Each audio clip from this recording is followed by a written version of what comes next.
Túrázni, kirándulni jó. Mindig is az volt, de ma már 21. századi eszközöket is vihetsz magaddal a vándorbolt mellé. Ha például egy Naturáma okostúrát választasz hétvégére, akkor turista térkép helyett eligazít a Google térkép. Már otthon a neten utána nézhetsz, hogy hová még és milyen látnivalók várnak. Aztán, ha ott vagy, az útvonalat letöltheted a telefonodra, az majd szépen elirányít, mint egy igazi túravezető.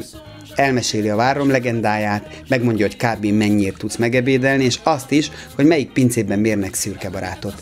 Ennyi látszik első látásra, és már ez sem kevés. De az okostúrák mögött sokkal több van.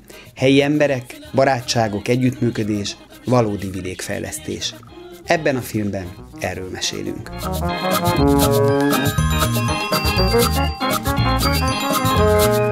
A Túradvans projekt arról szólt, hogy megpróbáljuk a helyiekkel közösen túraútvonalakat kialakítani. 180 túraútvonalat tudtunk kialakítani így. Az, hogy mi jelenjen meg ezekben a túraútvonalakban, az egy lakossági fórumon dőlt el. Hoztunk egy térképet, kiterítettük a emberek elé, és akkor elkezdtünk beszélgetni. Tehát nem igazából azt próbáltuk megtenni, hogy jön egy turisztikai szakember, megmondja, hogy mi nektek az érték, és akkor azokat felvisszük egy útvonalra, hanem ők saját maguk sorolták fel az értékeket, ezeket kategorizáltuk, rendszereztük, és amikor felrajzoltuk az értékeket a térképre, akkor gyönyörűen mutatta magát, hogy körülbelül melyek azok az értékek, amelyek mentén útvonalakat lehetne kialakítani. Utána végig gondoltuk még azt is, hogy ezek a túrák kinek ajánlhatók, milyen érdekességek, legendák, sztorik köthetők hozzá, hol lehetne még gyűjteni, milyen szolgáltatók vannak, akiket érdemes ajánlani a túraútvonal mentén. Néhány kollégánk az útvonal pontjait és magát az útvonalat is GPS készülékkel rögzítette, közben fotókat is készített,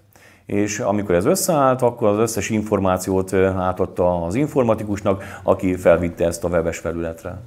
A legváltozatosabb útvonalak születtek az egyszerű falusétától a Pokol túrájáig, ami éppen a Pokolikhoz vezet, vagy olyan útvonalat alakítottak ki, ami babakocsival járható, kifejezetten olyanoknak, akik kisgyerekkel jönnek.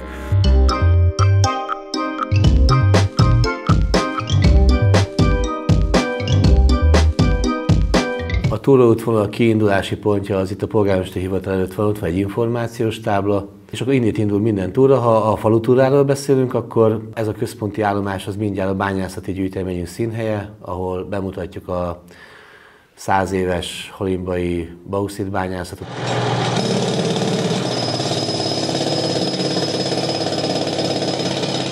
Innét nagyjából 100 méterre van a Szalai Miklós Gyógynövényes Tanker bemutató és oktatóközpont, ami abszolút egyedi Magyarországon. Majd az üveggyárhoz érkezünk. Van Halimán egy német tulajdonban lévő üveggyár, ami egyébként látogatható, és itt kézi gyártással készítenek üvegterméket, elsősorban európai piacra.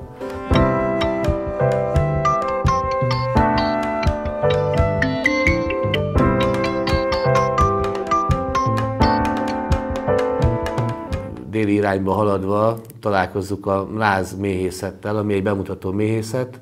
Az üvegkaptár gyakorlatilag arra való, hogy egy méhcsalád életét közelebbről megismerje a látogató.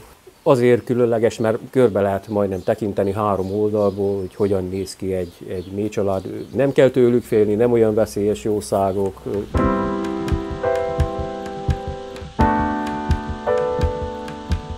A projekt egyed része sokkal többet, meg összességében is azt gondolom, hogy sokkal többet adott annál, mint hogy túraútvonalakat alakítottunk ki. Egy olyan párbeszédre tudtuk késztetni a turisztikai szereplőket, helyi szereplőket, ami nagyon-nagyon hiányzik, azt gondolom, egy jó ideje már. Mint polgármester, testközelből is tapasztaltam, hogy az összefogásnak milyen jelentős ereje van. Az ember azt hinné, hogy a vendéglők, a panziók konkurenciák egymásnak, nem. Én csodáltal tapasztalom, hogy itt az összefogás, ami közöttük is van, hogy egymásnak között adják a vendégeket.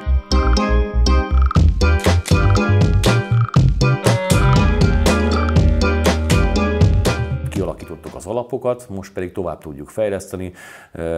A modern technika vívmányait használva új applikációkat tudunk a mobiltelefonokra, alkalmazásokat bevezetni, ami ez valami csudatörténet lesz legalábbis számunkra.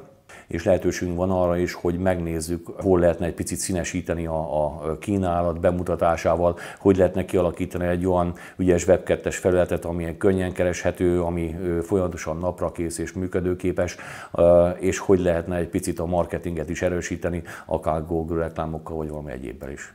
Ahhoz, hogy az emberek itt a megélhetésüket megtalálják, abban kiemelt szerepe van a turizmusnak. Azáltal, hogy van egy komplex GPS-es, gyalogos, lovas, túraútvonal hálózat, ez potenciális lehetőséget nyújt arra, hogy az itt élők a boldogulásukat még jobban megtalálják.